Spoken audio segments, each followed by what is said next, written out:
Hey, this is Mark A. Altman. And this is DAREN DOCHTERMAN. And this is Ashley Miller.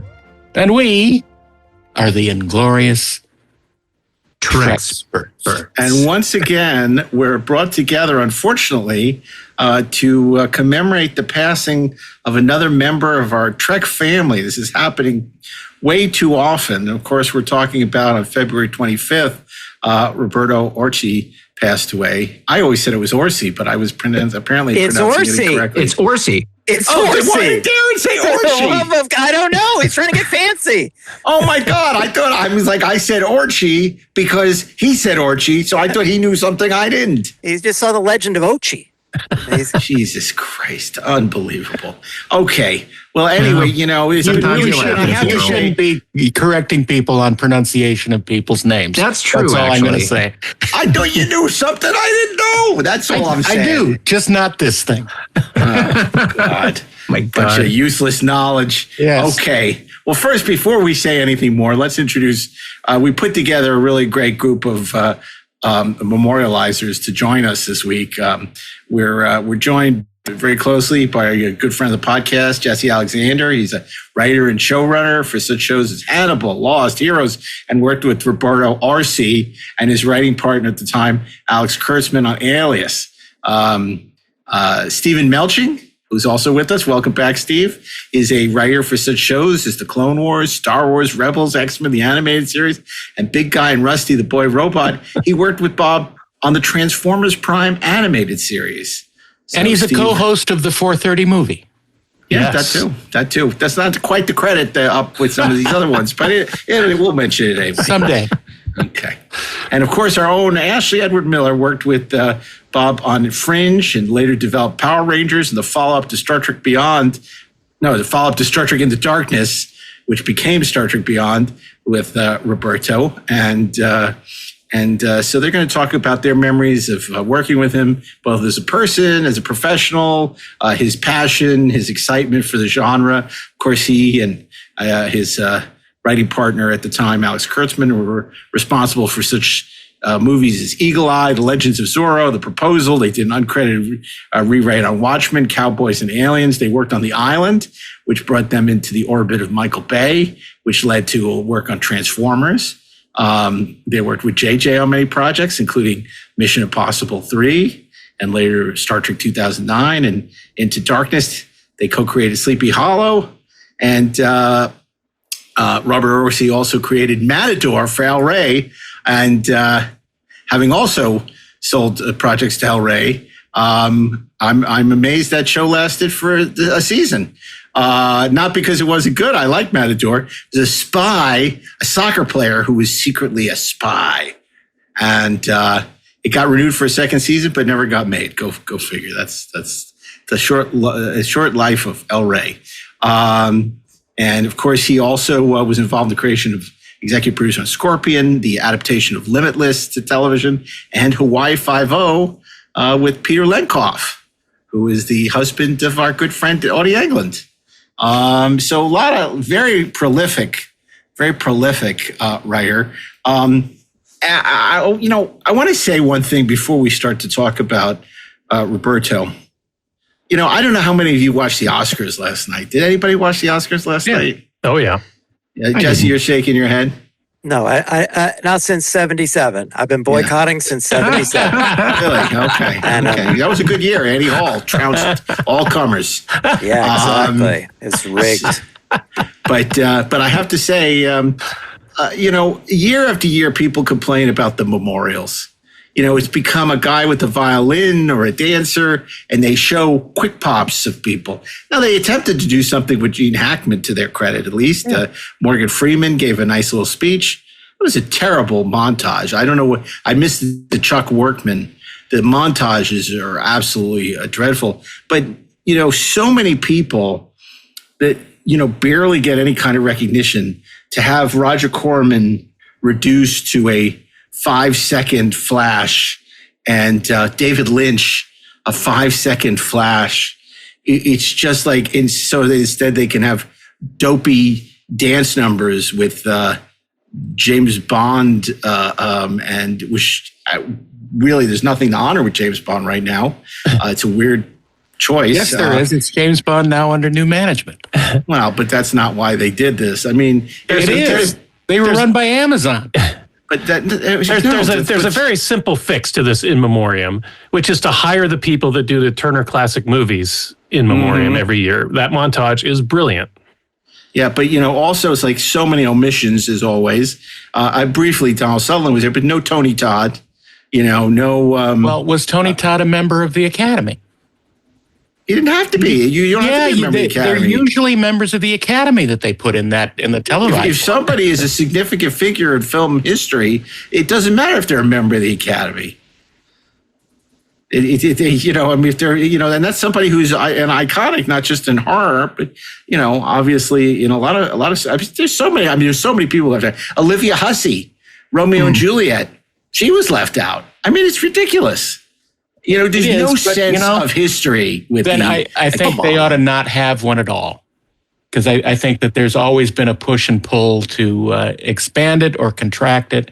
And there's no going to be pleasing anybody with it. No, there is. If you spend more clips and the people that are significant to give them more time, there's no sense of history with the Academy Awards. This has happened in the last 10, 15 years where it's only about recent history. You think that basically film history started with Titanic, that there was no movies made before Titanic.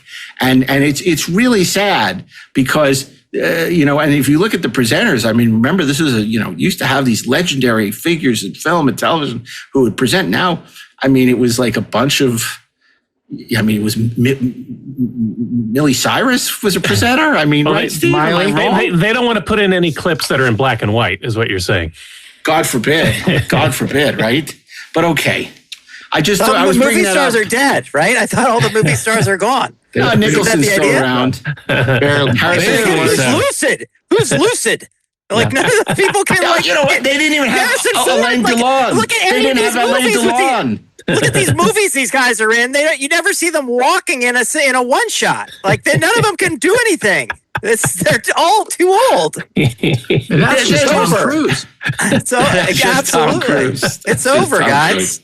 Okay, but the point being that we take a little more time to honor people, and it's important because in this case, as people in the industry, we stand on the shoulders of giants. And for the people that maybe aren't in the industry, it's important to understand the significance of a lot of these people. And, I think in this case of Bob Orsi, a lot of people were familiar with the name, but maybe they didn't know who he was and what he was and what kind of passionate fan of the genre he was. So I wonder if, Jesse, you could sort of tee it up for us when you first met Bob and your impressions of him. Give us a little insight into what kind of person he was. Bob was the greatest, and I think everybody will, I hope, for the most part, agree. He was so incredibly generous and fun and supportive and thoughtful. And I met Bob back in, I guess it was 2001 with Alias. And I had joined that. Alias was a TV show about a spy, Sydney Bristow, a young woman who was a college student by day, spy by night, or something like that. And it was You don't created remember by, what Alias was about? Well, it changed, bro. It changed. Right? Every three episodes. That premise went out real fast. Can you do the Alias dance? With the little dots at the beginning and the. I can't. JJ wrote it on his laptop, though. But it's good. It is good, dude. Yeah, JJ. I had helped JJ a little bit with the pilot, and then came on to that show. And we were looking for people to come on and write on that show. And my agent represented a couple young guys who at that point had written on Hercules and Xena. Mm-hmm. And they were insanely young and running those shows. And they had created a show. 24, weren't they, when they were running Hercules? For sure. Oh, yeah. They were, which is my Simon's age, my older son. It's insane to think that he would be responsible for something like that. But they created a show called Jack of All Trades, which was amazeballs. And you can see it, find it online. and Bruce Campbell was in it, and he played a secret agent who was undercover, and it took place during the Revolutionary War period, and it was hysterical, super funny, really fun, had a lot of spy action in it, and my agent said, you got to bring these guys onto Alias. And we were like, and I just love Jack of all trades. So even though a lot of people were thinking the tone was wacky and crazy, I was like, these guys are amazing. And were also doing a rewrite at the time on the Schwarzenegger movie. It was like Collateral Damage or something. It was some like crazy Schwarzenegger action movie. And Collateral Damage, yeah. Yeah. And Alex and Bob came in, and we all hit it off. And he was just such a he was brilliant and enthusiastic, loved genre, was always up for anything creatively, and he and Alex were an incredible team. They were very, very different personalities, and really, kind of a genre Lennon and McCartney in terms when you really look at their output and their credits, and the kind of magic that they could do together, and how facile they were at writing stories and writing content.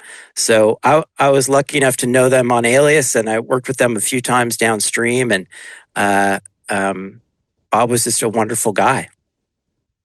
Yeah, and then Steve, for you worked with Bob on the Transformers, which was a animated spin-off of the blockbuster feature franchise, which they were very involved in, having worked with Michael Bay on developing those and writing, and then started pairing off with other writers as the franchise became more and more successful.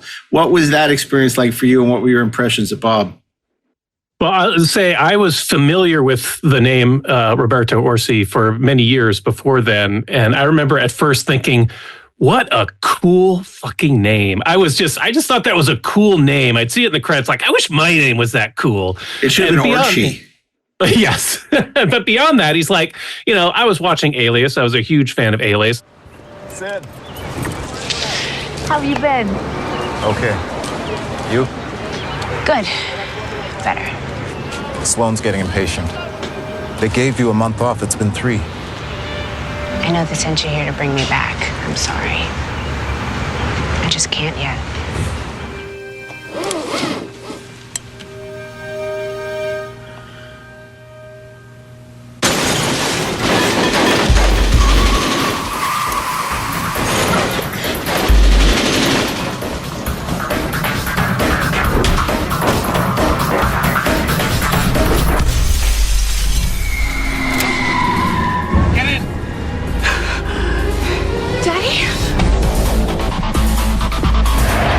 My name is Sidney Bristow. 7 years ago, I was recruited by a secret branch of the CIA called SD6. I was trained as a spy, warned not to tell anyone what I did. What do you know about them? They're an enemy of the United States. They're mercenaries. They're dangerous. SD6 is not a Black Ops division of the CIA. SD6 is a branch of the Alliance. You work for the very enemy you thought you were fighting. It's impossible. All its allies. How far you think it reaches? There is only one way we're going to immobilize ST6, and that's my way. And I'd see, Bob and Alex credit on Alias and like, God, this is a great show.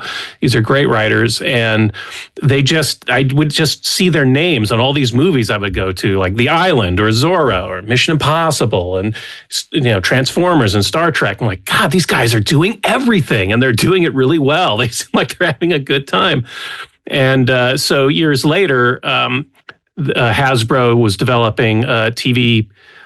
I wouldn't call it I guess it's a spinoff. It's not really directly tied to the film series, although they didn't want us to really contradict anything in the films. We didn't really have any crossover characters aside from the iconic kind of pre-existing Transformer characters like Optimus Prime, although we did use their version of Bumblebee as sort of the mute version of Bumblebee. And that's the Bumblebee. Mumblebee. Give me the keys, you fucking cocksucker. So I think Bob and Sorry. Bob and Alex, Usual suspects. Benicio del Toro be.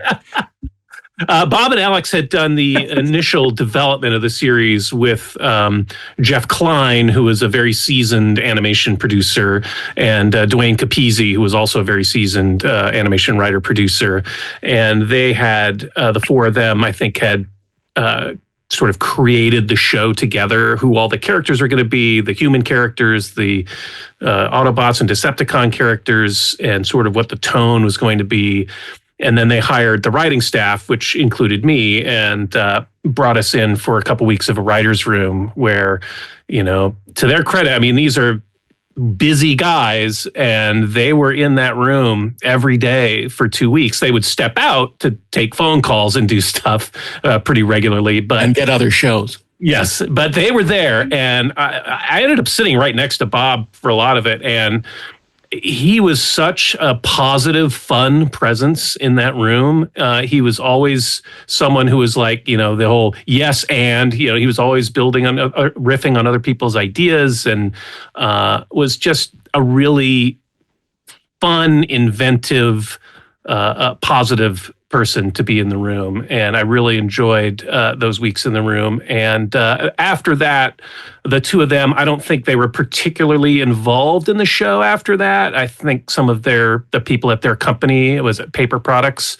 Kano Paper Products. Kano Paper Products were more involved in the day-to-day as much as they were, but they loved the show. I mean, they won an Emmy for the show that we made together.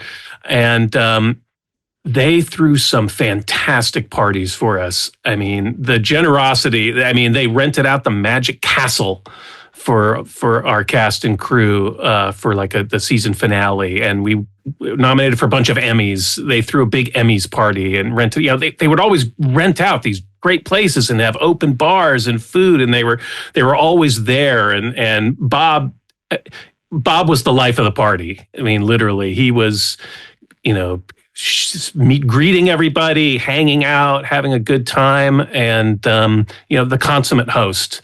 And it was a really special experience to work on that show with him. I didn't work with him a lot directly, but he was definitely a really warm and creative presence on that show.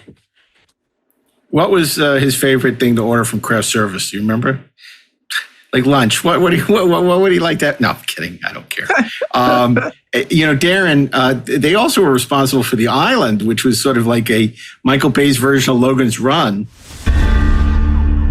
Attention residents, welcome to the lottery spin. Jordan to Delta, you're moving out to the island. Transported to the world's last paradise. I think they're gonna kill you. I'm going to the island. There is no island! Come on! Stop right there! 2 of our products have escaped. Run! Go, go, go! Do not let him get away! Hold on!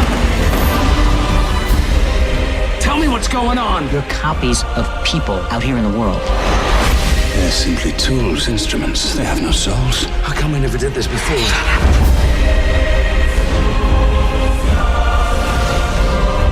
People will do anything to survive.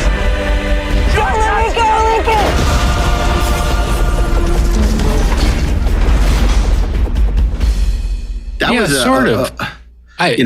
A big film. It's my favorite Michael Bay movie, actually, because that at least the first half is really fun and sci-fi-y, and really shows off what you can do in a modern movie. And then it sort of gets into like TV Movieville, but it's really fun, and of course ScarJo is luminous, and I really enjoy it. It's like Logan's Run meets THX meets The Hunger Games. So meets Mad Max. Yeah. Jesse, obviously they worked very closely with JJ after Alias on Mission Impossible 3, which, a lot of people had a lot riding on that movie for a multitude of reasons. And, people forget how good that movie is, and how that really cemented the future of the franchise, because Mission Impossible 2, even though it was financially successful, is not particularly good and is very derivative of Notorious. And even Brandon and Ron, who were involved in developing it, would admit that they're not huge fans of that movie either. What do you know anything about the sort of time of developing Mission Impossible and coming off of Alias? Because, the famous story is that Tom Cruise saw Alias and loved Alias, and that's why he got JJ involved with Mission Impossible. Yeah, that's all. It's all true. All of it. Excuse me, Alex and Bob. And again, Bob, just to go back to the generosity of spirit, Bob was that guy who was super friendly with everybody and was so engaging and always made everybody feel at ease, and was always up for riffing, and he and Alex just really connected with JJ. It was very, very simpatico in the way that they approached the story, and JJ really came to rely on them because he knew they would just crank stuff out. Many of these pilots that they wrote, Fringe and Sleepy Hollow, those were 72 hours, at the most at a hotel. They would rent a hotel room for the weekend and crank out a pilot and move forward. They were just so good at that. And, you can see Alex and Bob in all those set pieces in that Mission Impossible movie, and you can certainly see JJ in the first, in so much of that movie. But certainly that big party scene is, something that JJ had wanted to do for so long, open a movie that way. And, they all kind of had the same sense of tone and sort of the heightened emotion that somehow managed to stay grounded and yet really emotional, even when it was its most absurd. They had an incredible, just an incredible relationship. JJ working with them and again relying on them as he did for those Star Trek movies. That's one of those things, right? Is that for good and for bad, there's so many of the most important things to be as a writer and to have a successful career is, can you deliver the work on time? Are you pleasant to work with? And is the stuff good enough, right? Is it good enough to get it going and get everything moving forward? And these guys were a machine, and they were, so incredible together, and their output was so strong, prolific. And so prolific. And to work with, JJ and then Michael Bay and Jon Favreau, like, these are big personalities. To Cruise, these guys connected, were able to work with Cruise multiple times, could totally hang with Cruise. And for writers to have those kinds of personalities and be able to do that and interact with those types of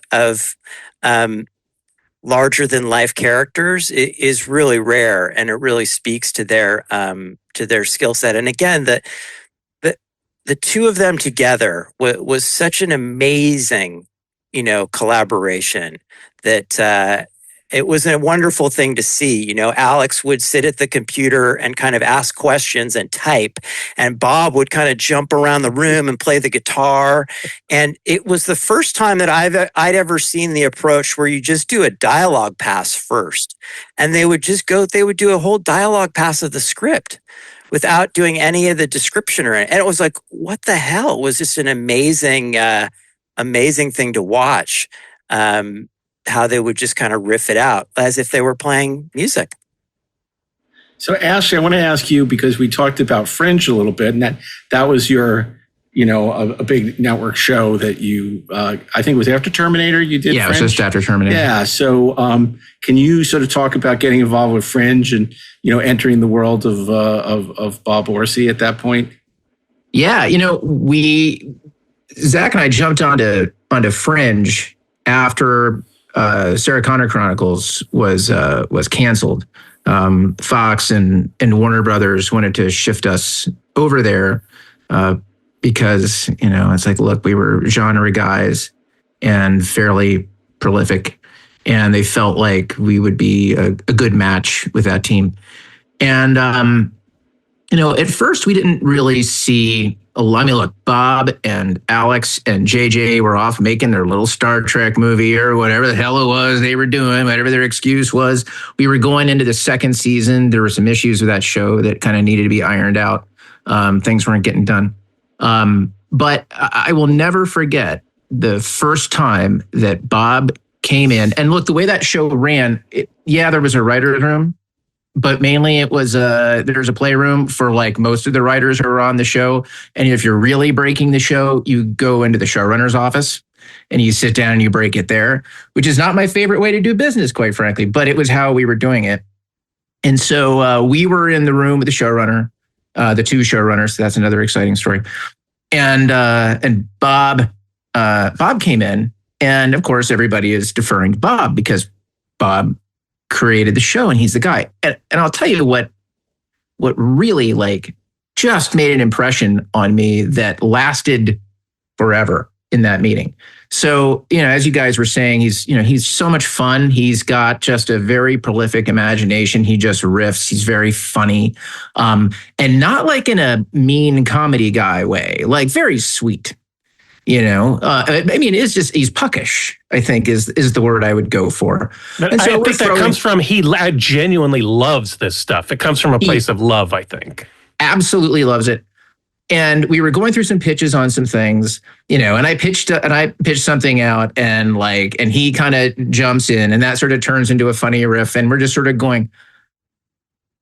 And it was the most amazing switch like I'd ever seen, because we went from, okay, I threw out this thing that was bananas. We go into joke land, which was the joke land was, well, here's how, here's the reductio ad absurdum of how it works.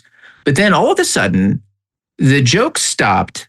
Bob's head just swiveled. He looked at me very seriously. I had his full fucking attention. And he leans forward and he says, okay. He says, take me through it.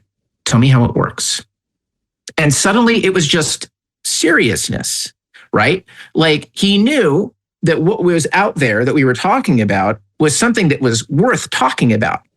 But he took the moment to go, hey, let's kind of pop the ball up in the air. Let's have some fun with it. But now I want you to take me through what you're thinking, because I am interested in what you're thinking. And it just, I carry that with me forever. When I finally got to run my own show, it was always remember, no matter what, let the mind be a wild horse, say whatever random ass crap like we need to say as we're kind of keeping the creative juices running.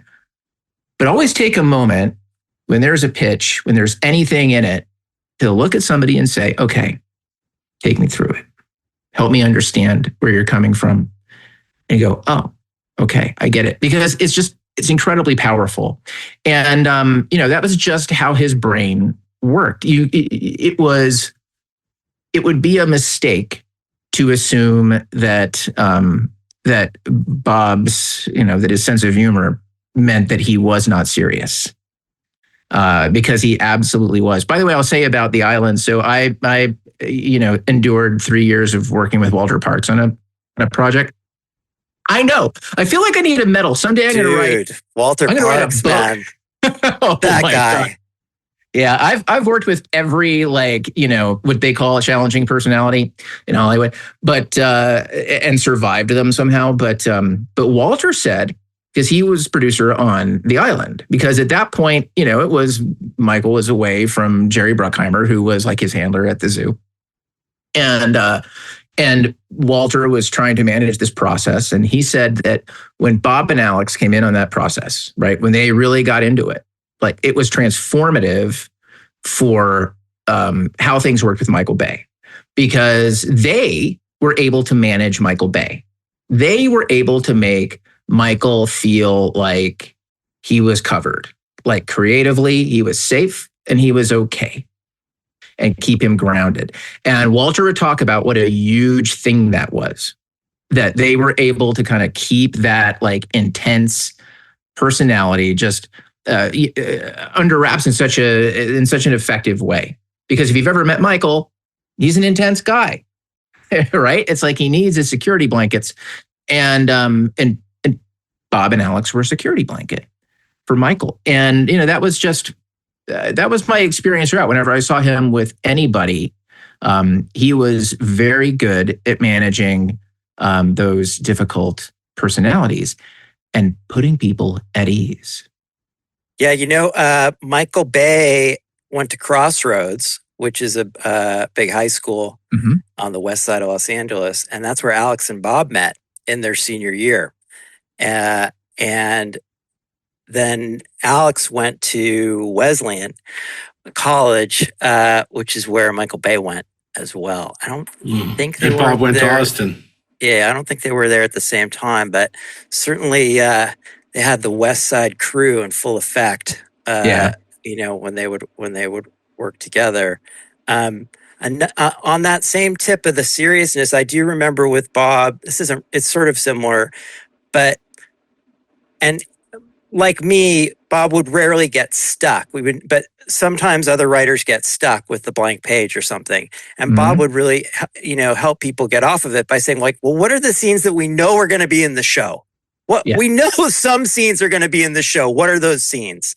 And at Alias, that was really helpful for some of the other people there, even some of the guys who were supposed to be running the room, who just didn't know the genre and didn't really understand how to do that show. And Bob and Alex, really helped move that thing forward. And as you said, he loved it and wasn't afraid of it, was always excited to engage with it.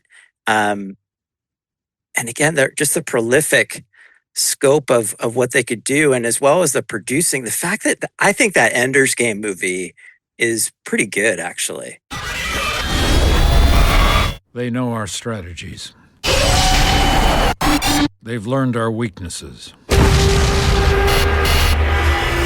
And the alien attack nearly destroyed us. That must never be allowed to happen again.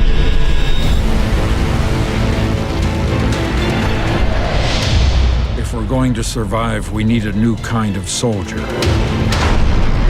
One who doesn't think the way we think. Fear the things we fear.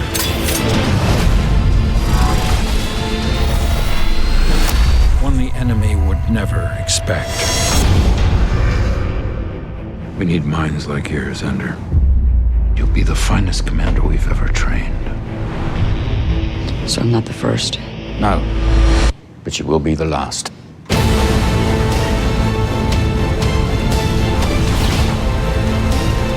I'll do everything I can to win this war.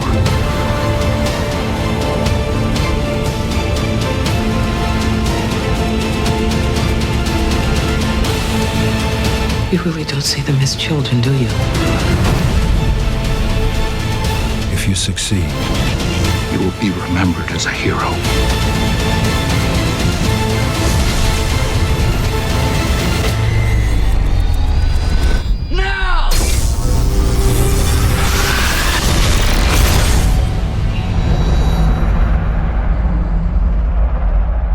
I don't know if you guys rip on it, but as many of the things you guys shit on all the time.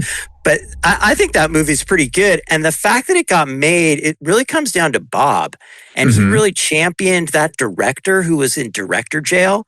And Bob really believed in this guy and really stuck with him. And Bob really, produced that movie with his personality. And again, those Now You See Me movies, which again, they all must be wizards, right? In those movies, because they're not doing real magic, but somehow those movies have a sense of fun. And again, I can't even imagine the complexity of producing those movies with all those personalities, those actors and everything. And Bob and Alex together were able to be great producers as well as great writers. And it's an incredible skill set, unlike Walter Parks. What? No, he's great at Walter both. Parks did a ton of huge movies, and He sure did. Let's not degrade. He did. He bought he brought one of my first pitches, a modern day Jason and the Argonauts. I sold to Walter 30 plus years ago. To get completely distracted by Walter, but Walter is he's very, very smart. He's an excellent writer. When he gets out of his own way, he can be an excellent producer. You've got to have just iron testicles to handle Walter. Like literally, the president of Sony asked Zach and I. She's like, I don't know how you guys have done it for 3 years. Maybe you should write a pamphlet for other writers on how to survive him. That's the thing, believe it or not, believe it or not, like Bob's personality was totally different.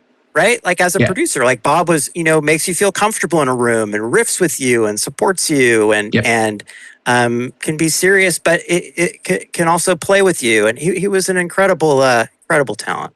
Yeah. Well, believe it or not, despite not being a writer, I was in a couple pitch meetings with Walter Parks, pitching ideas for the little mice dioramas in Dinner for Schmucks.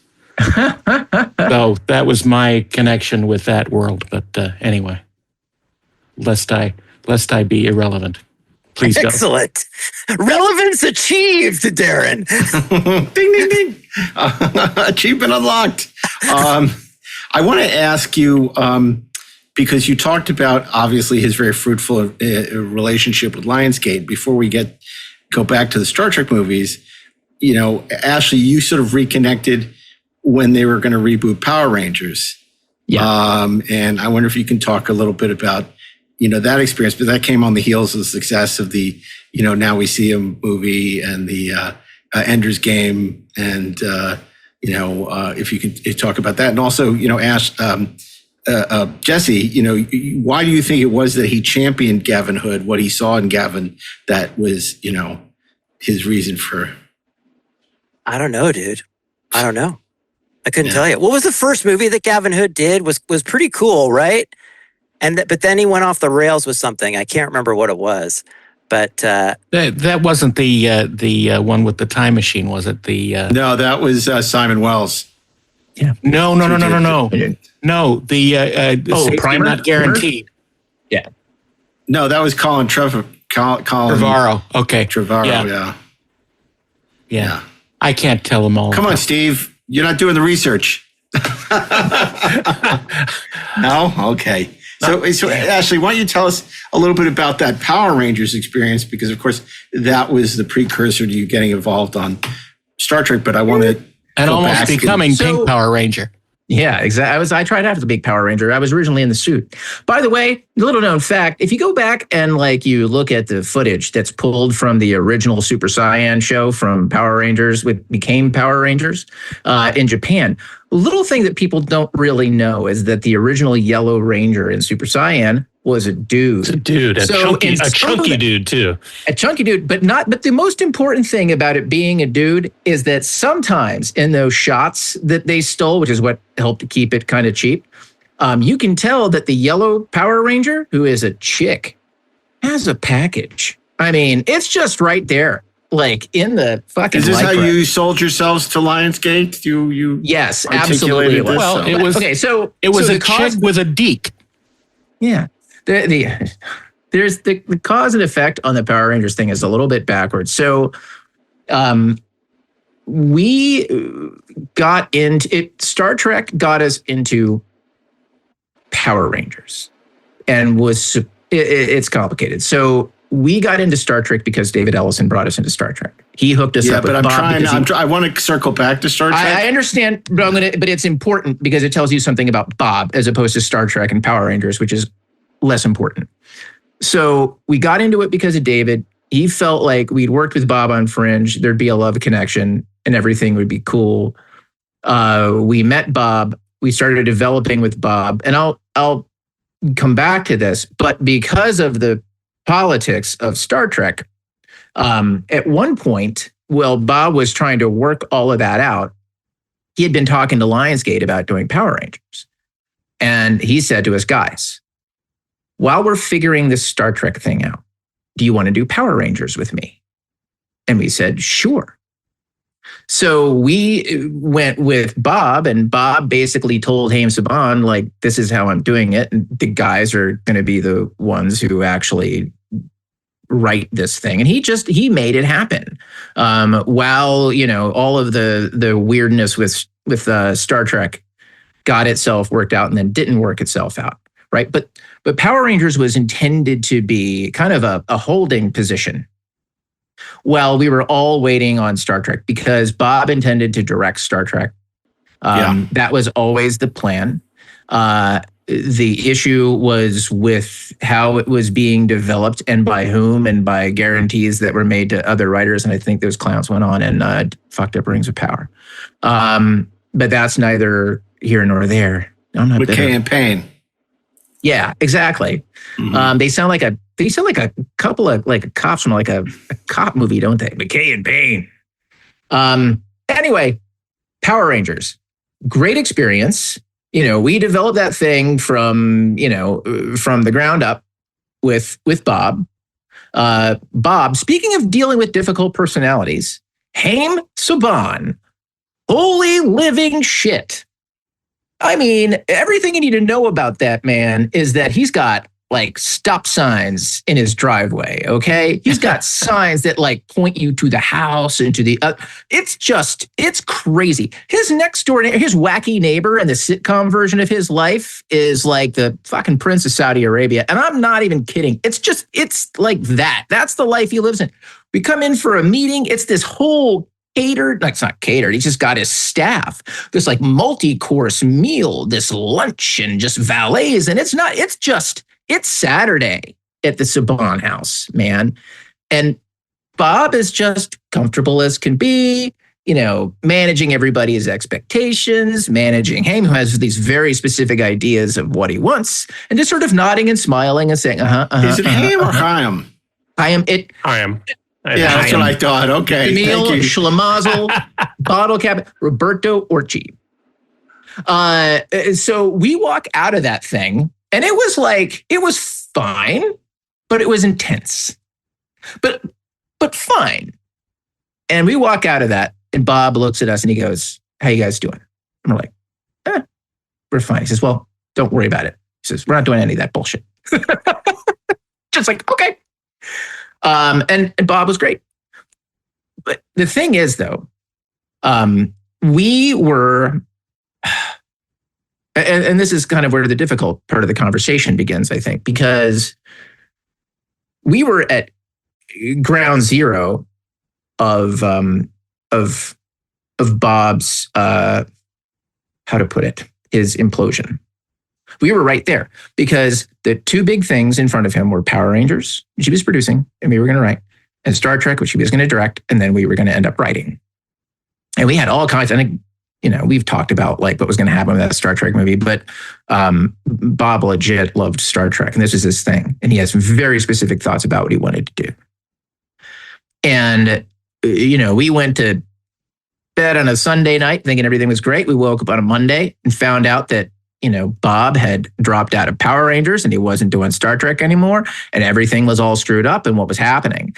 That was like, what happened after that with Power Rangers was Zach and I flying into crisis mode or crisis management mode. And it was fine. And that went great. And that's a whole other story. It was fine. Except that it wasn't fine, right? Because the thing with Bob was, underneath all of the incredible intelligence and the incredible sense of humor and the kindness, the man had demons. The man struggled with things very deeply. And if you spend enough time with him, you got the sense of what those things were. You could see them peeking around the edges. But he gave off the impression that he was in command of it, that he was dealing with it. He was honest about it. At least it felt honest. But I think that a lot of things, like, and I don't want to like speculate too much, but I think a lot of things added up. Like, I think that the Star Trek process was very frustrating for him, because it wasn't just, hey, it's a really big movie and I'm going to direct it. I think that there was a lot of conflict with JJ because JJ like had it in his head because JJ was still like, hey, I'm producing this movie and I just kind of want things to be this way. And Bob was like, yeah, Dad, I know, but like I'm taking over the family business and you've got to let me do that. So there was tension there, but it was in family tension. I feel like David was riding him a bit in terms of what the expectation. David is Skydance. David Ellison was riding him a bit in terms of the expectations for the film. One of the things that, look, with David, David is another person who knows exactly what he wants from a project. But speaking of Alias, he's the guy who's like, well, here's your mission and here's your counter mission, right? Because he'll tell one party in the process, oh yeah, that thing you want, that's exactly what you're doing, what we're doing, and then turn around and say, like, to us or to Bob, except that what we're actually doing is this, but it has to sound like this. And that process can work, but it can also be very stressful. And I just think that, the other thing is, at the time, now that I think about it, he was going through his divorce from Alex, right? Like they were on the other side of that. And, look, when you've been writing with somebody for a very long time, it becomes like a marriage. And when it breaks up, it can be amicable. Like, look, when Zach and I stopped writing together, it was perfectly amicable. Like we still talk and shoot the shit and all kinds of stuff, man. Everything is great and cool. But not every relationship is like that. Sometimes, when you get a divorce, man, it's like just everything shifts. And your sense of your identity shifts. And I just felt that, right? Like there was a lot of that emotionally that was happening at the time. So all of these things just collided at once. And I wasn't frustrated when things went down the way they did. I felt terrible for Bob. I felt terrible for Bob because I know you guys, when we talk about the Star Trek movies, whether you believe me or not, like the reason why Star Trek is still alive, even in form that like makes us nuts sometimes, is because of Bob. Bob was the one who had the agenda. By God, we're going to bring Star Trek back and I want to make it great. He was the one who championed, hey, JJ, let's do this, right? He was the one who thought, you know what? I want to do this in a way that doesn't erase canon of all the Star Trek that I loved. And to the extent that they succeeded or didn't succeed is irrelevant because he was the guy who said, I want to do this and I want to honor and protect the things that came before that I love and I don't want to make them go away. He was always the champion of that. And let's take a step back. And Jesse, if you can sort of tee it up, there are a lot of big personalities who were involved in developing Star Trek 2009. You had JJ, the 10-ton gorilla. You had Alex and Bob. You had what's his name from Lost? Damien. You had oh my God, Damon Lindelof. Damon Lindelof was involved. So you had but Damon wasn't on. Damon wasn't on the first track. It was just Bob and Alex. Right, he came on the second one. They just did it for JJ, and I was one of the first people to read the script that Bob and Alex wrote. Actually, they gave it to me, and I gave them some notes on it. And I think that that's exactly right. What Ashley said is it wouldn't have happened without Bob because JJ wasn't a Star Trek person and Alex was not a Star Trek person. As we've seen since, just to be a total dick about it. I'm sorry, he's not listening. Yeah, look, I think I think Bob, again, I just was looking at the timeline, Ashley, as you were talking about it, and about, Bob struggled with alcoholism, and I never saw him alcoholic at his worst. But he was always one of those people, when he drank, he was incredibly sweet, and he was incredibly cool and incredibly kind and amazing. And then just looking at the timeline, like 2013, 2014, when his partnership with Alex, came apart, and Alex did a movie called, I think, People Like Us or something. That was a very personal story for Alex that didn't really, have the resonance that he'd hoped. And people were just kind of going their separate ways. And I think Bob was a little untethered, and there was space for the demons to come in and really take over. It really is a tragedy that all that happened. And Into Darkness, which I do not like that movie, Star Trek Into Darkness. You think you can't make mistakes? But the choices you make could get yourself and everyone under your command killed. But I believe in you, Jim.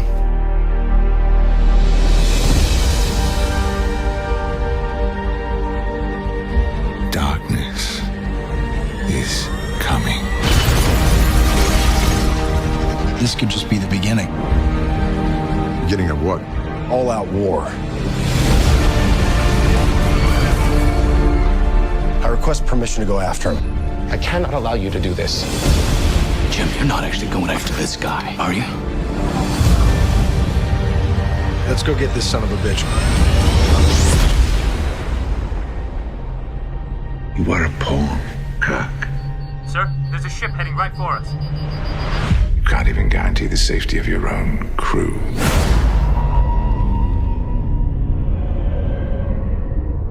Now, shall we begin?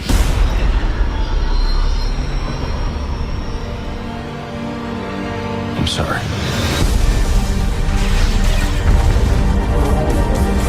We're outnumbered, outgunned. I have no idea what I'm supposed to do. I only know what I can do.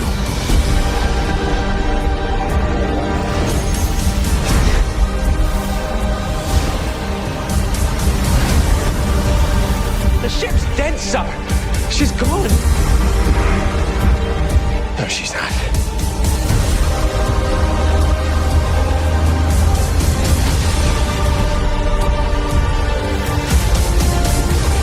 No ship should go down without her captain.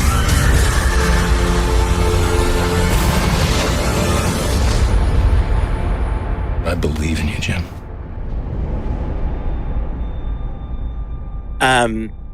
I don't know how you guys feel about it, but the guys who were making that movie were all going through a lot of really dark shit when they were making that movie. And you can't separate the art from the artist. That stuff comes through. And JJ was going through a really tough time. His mom was really sick, and Alex and Bob were having challenges, and it just comes through in the and Berkey work. too, right? But yeah, Berkey was on it. I don't think Berkey was I don't think he was Berkey, happy-go-lucky. Everything was great for him. For Berkey, absolutely, 100%.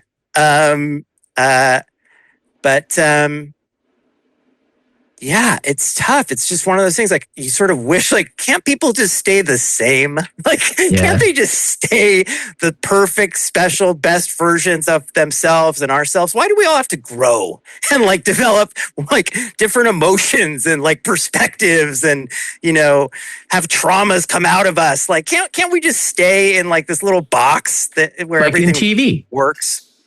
Yeah. Wouldn't it be great? The mystery box stayed closed and you didn't have to fucking open the mystery box and see that it's just a pile of shit inside. You just explained everything. That's why it's a mystery box, because they wouldn't buy it otherwise. Yeah, it's incredible. It's an incredible IMDb that I'm looking at right now. Yeah, and Steve, isn't it true? I mean, there's so much when you've done such big movies, it's hard to go back and do more personal stories because you get put in this box that you're the guy who does the blockbusters. And, it's hard to say no to, turn these down because you do, and then you're not the guy anymore. And the money's so good. So you end up doing things that maybe you're not passionate about. That's how you end up on a Cowboys and Aliens or something like that. And look, Transformers franchises didn't get bigger than that. That kept Paramount, going for years. I mean, a much bigger franchise than Star Trek movies. And, they were at the very heart of it.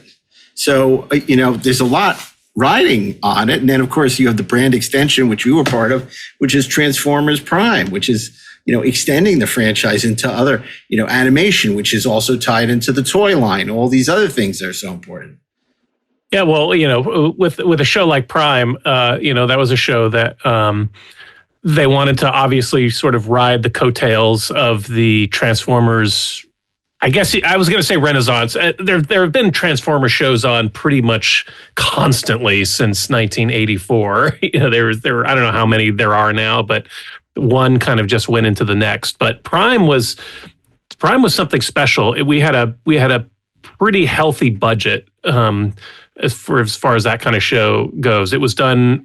It was one of the first ones done in 3D CGI animation, and Hasbro needed that show to keep fans engaged between theatrical releases, which at the time were 3-4 years apart, and they wanted to keep refreshing the toy line on the shelf with new lines of toys. And but I think Bob in particular, I think we took the assignment seriously. We wanted to make a great show, and we had a really good team involved, and Bob and Alex were very supportive of our vision. They kind of set up all the pieces and then let us go and tell the stories that we wanted to tell. And they backed us 100% when we had disagreements with the studio or the network. Bob and Alex, I remember them going to bat for us, and they were the 800-pound gorillas on that show, and they could, they protected us. And I think, we were all rewarded for it. The show did very well. It lasted 3 seasons plus a movie. It was nominated for and won a bunch of Emmys for writing and producing and animation and all various categories. And,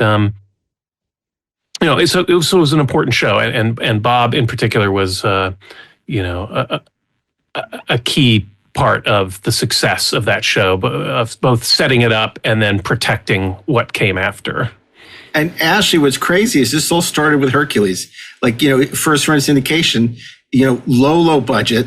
And, because they were able to get it done in the midst of chaos. I mean, Kevin Sorbo just had his heart attack, and they had to keep the show going in the midst of all this. I mean, you were on Andromeda, which was also a show which had no money. That's something we bonded over.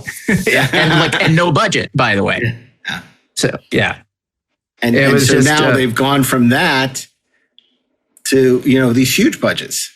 Well, the thing is, there was an interview that they gave. I think it was fucking written by or whatever stupid WGA magazine is. It might have been Fade In. I don't know. But they gave an interview. They were talking about the fact that they had just entered the $1 billion club for writers. And by the way, there's no membership card. You don't get any benefits, but it's fine. But they had just entered. It's known as the Tres Comas. Tres Comas, yes. The Tres Comas. They just become one of the Tres Comas.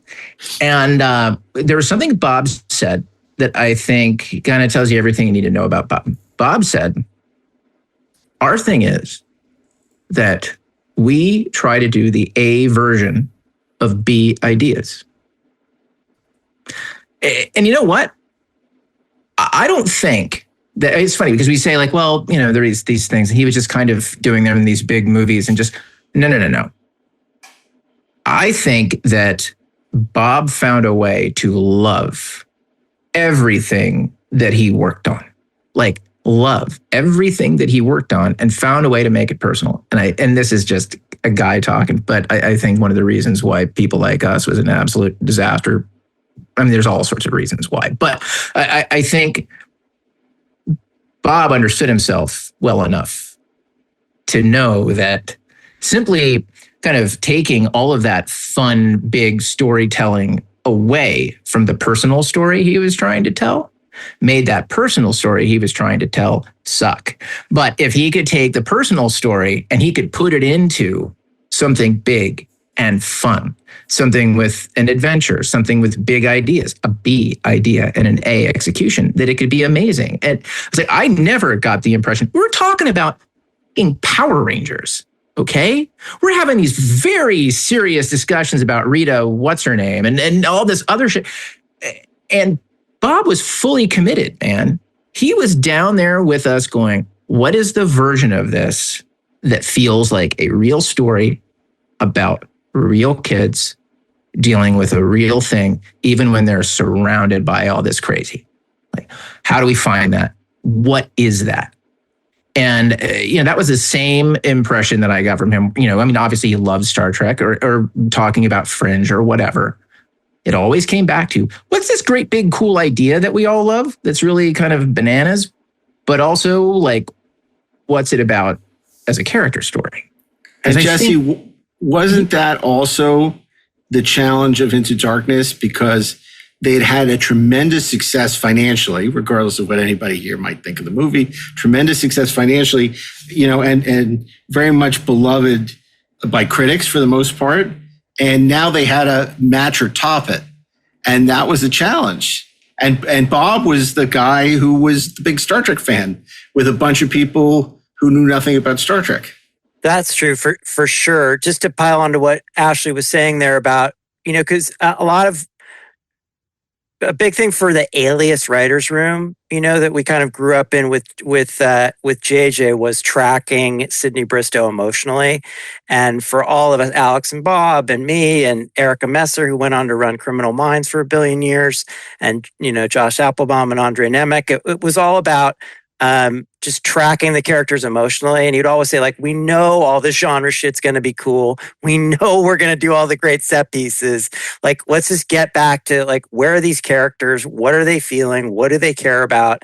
And that's helped all of us, continue on. And it certainly helped Bob, but maybe it didn't help Into Darkness.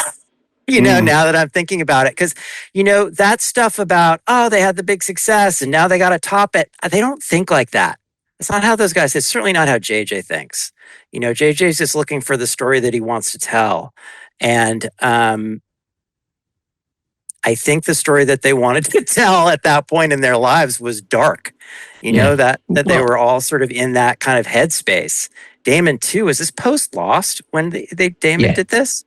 Well, part of the thing they were struggling with was, I know that, just from talking to Bob and just from being in that orbit while they were developing, was like they were really running up against the thing, trying to figure out exactly what it was. I know that for a while, like their internal title for it was, obviously they would never put it on a script or release it this way, but it was like they kept referring to it as The Wrath of Kirk.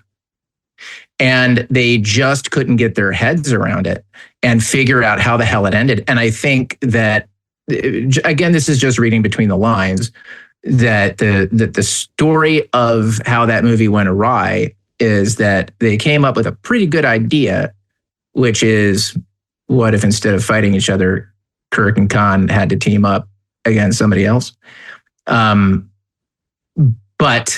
it ran afoul of people saying, like, well, the thing is, what the audience wants is for Khan to be the big bad, to do this thing, to get that, and this in Paramount, and we ran into this on the next Star Trek movie, saying, like, it has to come back to Earth. How does it threaten Earth? There were so many little things that I think just added up. Some of that is supposition, but I know that, like, that there was at least a push to do something with the Khan-Kirk relationship that was different from the Wrath of Khan that I don't know that they got to, because it suddenly wrapped back around to just kind of doing Wrath of Khan karaoke, which was weird. I hear that, and I think you could be right about that for sure, Ashley. I don't know specifically about that, but I could see that those conversations happening. But I would say that going back to what I talked about with JJ wanting to track the characters emotionally, and what you were saying about Bob really wanting to know where the characters were, I think that movie gets Kirk so wrong for me, that Into Darkness. And it was such a, again, I don't know Kirk in the way that Darren and Mark know Kirk. But, that much is certain. But for me, I just didn't understand him in that movie.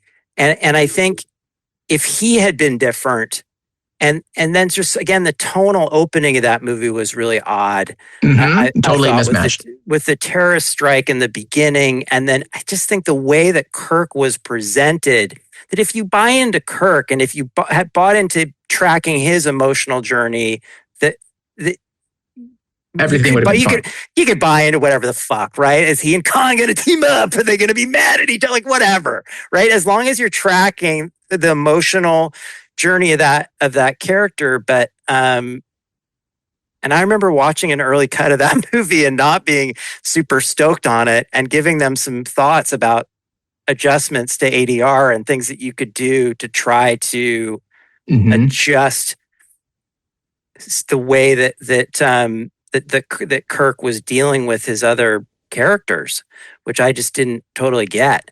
But did you guys read Bob's Star Trek script? I never did.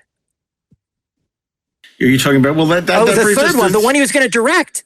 Well, that brings us back to Ashley, because at the point after Darkness, where they were like, "What happens next?" and JJ's not going to do another one. He's off. This is before Star Wars, I think, or maybe Star Wars was in the offing. But and Bob's going to direct. That's enter Ashley Miller. And if you could tell us a little bit about, getting involved, and then what ultimately became Star Trek Beyond after, Bob left the project. I mean, look, there were so many roads that we went down with that movie. I mean, the biggest thing that we went in with Bob was, what if, like, I've kind of laid this out before on this show, but the premise that we started with that Skydance loved was, what if it's the Doomsday Machine, except because of the difference in the timeline, how things have kind of evolved differently, we find ourselves basically at odds with the Romulans over it. And it turns the Romulan commander into both an adversary and kind of a mentor for Kirk when he's in this place in his life when he is very concerned about the kinds of decisions that he's making and why he's making them. The opening of that movie was simply supposed to be that at a moment when he should be making, the decision to seal off the chamber and let the people die to save the rest of the ship. He doesn't make that decision because Carol Marcus is on the other side of it and he knows that she's pregnant. Right? It's that. It was that kind of thing. And there were a lot of directions that we went in that it evolved through conversation with Bob, through conversation with Skydance, through conversation with JJ. But the thing we kept butting up against, other than kind of the politics of who JJ had gone off and hired to write, to kind of do something that Bob didn't want to do. Or David managing the politics of Paramount, saying, well, that's nice, but what's the threat to Earth? And we have to see Earth because Star Trek movies only work when you see Earth, which is the most insane effing thing. But it's true. It was what they said. We had a whole other thing that we started working on in the context of the Doomsday Machine, where it was New Vulcan, right? And that became a thing where it wasn't New Vulcan. It was like a Dyson sphere that the Vulcans had colonized. Like there were all of these things that we kept kind of turning ourselves around to try to satisfy David, to try to satisfy Paramount. So what you end up with, remember Star Trek Beyond, they've got like the Yorktown, which was the name of the space station for some fucking reason. And it's the sphere. And it's like, there's the city and the sphere. That is like the weird ass, 10 generation Xerox version of, hey, what if it's a Dyson sphere and the Vulcans are on it? I mean, but that was the kind of situation that Bob was in. And because of the fact that he was he was in a situation where he was alone, right? He didn't have his writing partner. He was in a friendly adversarial, but in an adversarial position with JJ, who kind of held all the cards at that point and was kind of developing his own thing at the same time, but kind of also wasn't. He was just unmoored. I mean, and I can't even imagine because on top of that, and this is, I can't emphasize this enough. He was supposed to direct this thing. He was supposed to direct this $150 million movie. That was, there were lots of expectations for how that movie was supposed to be and how it was supposed to go and like how it was supposed to do at the box office. And it wasn't just writing a movie by himself, suddenly producing by yourself, Bob, and you're going to direct by yourself, Bob. You're going to be by yourself, Bob. And nobody would give Bob the support system that Bob wanted and needed on that movie. I will tell you for free, and this is just a creative thing. So, put aside all of the potential plot areas it could have gone, something that Bob really understood, right? He understood just on a fundamental level what we like in Star Trek. Just down to things as simple as he knew that the best battle in the history of Star Trek was Mitara Nebula, right? He knew that there was something about the submarine fight. There was something about the pace of that. There was something about the time that it wasn't about ships sort of zapping all over each other and flying around like it's Star Wars. He knew that it was something different and he really wanted to do that. So I don't know, man, there was so much that was going on in developing that movie, both on a script story level to how are you producing it? Who is producing it? How is Bob going to direct it? And everybody being up his ass. And I think Bob very much feeling like nobody was on his team.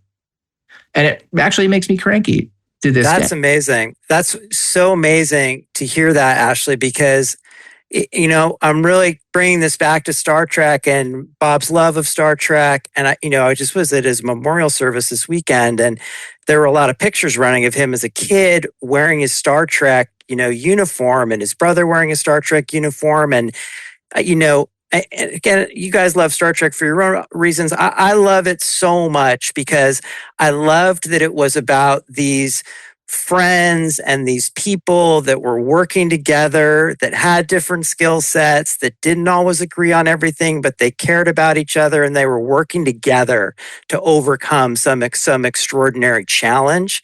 And I think that is something that Bob really connected with, and Bob exuded in every meeting and situation that he was a part of, and really thinking about Kirk and Spock and McCoy, and then thinking about Alex and Bob and JJ, and these people who, when they were working together, they were able to pull off some incredible shit, but then kind of going off and breaking up that crew, and it just changes things, and it's fascinating and it's heartbreaking to think about Bob, untethered and unsupported like that, because we all know how horrible this business is almost all the time, right? And for Bob to be in a situation like that is just heartbreaking.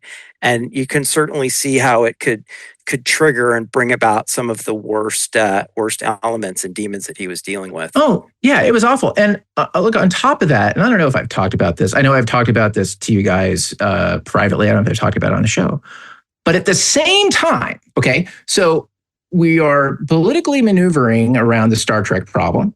Like, okay, we're going to put that in a box and we're going to like work on Power Rangers and take care of that. At the same time, CBS was talking to Bob about bringing Star Trek back to television. And Bob was like, hey guys, do you want to write a Star Trek pilot with me? We're like, hell yeah, we do, right? But everything blew up. So he is in a position where there are these huge movies that are sitting on top of him. And now and you kind of, something you said, Jesse, really made me think that like the thing with Star Trek wasn't just, the weight of the management problem, right? It was the weight of this thing that he loved and doing it right and nobody letting him. And then you factor in, well, maybe they want him to do it on television. Well, Jesus Christ, what's that going to be like? Are they going to let him do it right? I mean, it's a lot. It's a lot, man. It's a lot to do by yourself. Yeah. And certainly everything that I saw, and again, this is stuff everybody's talked about, the executive class very often doesn't like the nerd class. And the, CBS and, Paramount and when we went to do our stuff, they were not Star Trek fans. They were not Star Trek people. Those people, They don't like this shit. They don't get it. They don't understand it. They think it's stupid. They don't want it to look bad. They don't want it to look dumb. And they're extra tough on this stuff. And they're concerned about, making them attack Earth and like all that kind of shit. And it just makes it exponentially harder to do something that's already hard, make a movie, make a show, and trying to make genre stuff in these environments is all the more challenging, which is why anytime there's anything good, marginally good, you have to just consider it a miracle. Yes. Well, they would just reduce it to, the most successful Star Trek movie was Star Trek IV, The Voyage Home, and that took place on Earth, and there were whales, and it was funny, and everyone loved it, and we had a huge crossover audience. So do that again. Yeah.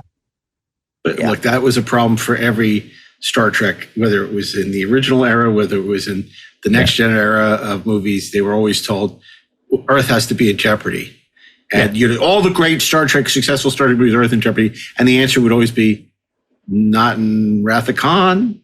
And it was like, okay, that was the exception. But all the great Star Trek movies, that was the reason Star Trek V didn't work. Earth wasn't in jeopardy. It's like, okay, sure. I think what's so sad in this case is that Bob was really getting his life together. He had sort of conquered these demons, or at least, come out the other, out the tunnel, and all the great work that we would have seen from him over the next few decades that we'll never see. And of course, what a terrible loss to his family, his kids, his brother. It's just so tragic. And, that's why it was really important for us to take the time to acknowledge his career, but more importantly, his life, because, you may see his name in a billing block, but not really understand who he is, or read an obituary, but these, you really, I think, in a way brought him to life with your memories of having worked with him, and, the kind of passionate, and that's what we don't have right now in a world in which decisions about movie making are being made by algorithms. That's what you said. Oh, the geek class, but it's beyond that. It's about anybody who knows about film, who knows about television.